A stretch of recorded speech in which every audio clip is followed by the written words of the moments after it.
Welcome to Google Classroom Training.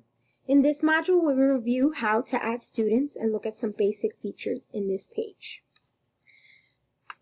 So, as stated before, when you're in the page, you will automatically come up to the stream.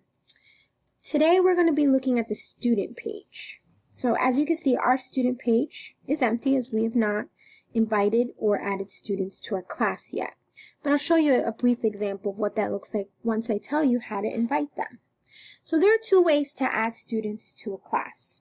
The first is to invite a student. So by clicking the Invite Student button, you will be able to type in their name or email. Now, of course, if your school has purchased Google Classroom for Education, all students' information will be in the database. So for example, if you type my name in, you will see I have multiple accounts with Google Classroom. And so you simply click on the person you want to, or the student you want to invite. You hit invite, and then they will receive an email to go ahead and join the class.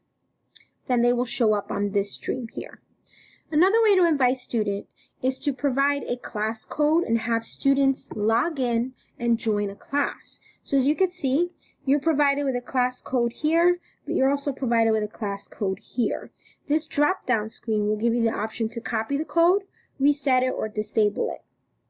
Most people like to reset the password when there is a letter or a number 0 or O, because it's hard to tell which one it is. So sometimes people reset it until they get a number that is more visible and easier to write down. Once you've given your students the class code, you can model for them how to join a class. So I will show you here. You basically would hit join with the plus sign button and provide the code. And then once they hit join, they will see the class come up. They will get a page similar to this home page here. And then they will be joined or added to your roster. Then you will see students listed in this area here.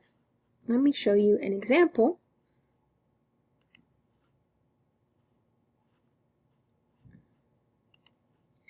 So as you can see, there are a series of students, and all of these students joined the class. I did not invite them. I gave them the code. And sometimes that's easier because students don't always check their emails as often as we'd like them to. So you can model it for them and then have them join right in the class in case there's ever any problems. Another feature in the student section is editing the settings for posting and commenting. So here, students can post and comment. That is how it's set up. So if at any time you have assignments up or a student has a question, they can either post something or comment on it and you'd be able to see it. Students can also put private comments where only you and the student see it and no one else does. But you can also set it where students can only comment, they cannot post, or where you are the only person that can post and comment, and this is solely for the student to view rather than do assignments on. Another option here is to email all guardians. So once you have students set up here, you can get an email for a parent or guardian and email them access to the Google Classroom. Now they won't be able to sign into Google Classroom. Instead, they'll get reports. Let's take a look at an example of a report they'll get. So they'll receive a weekly summary for their student, and they will see missing assignments and assignments that are coming up due. And this will be on a weekly basis. They'll also see assignments from other classes if the teachers have opted to be part of the summary.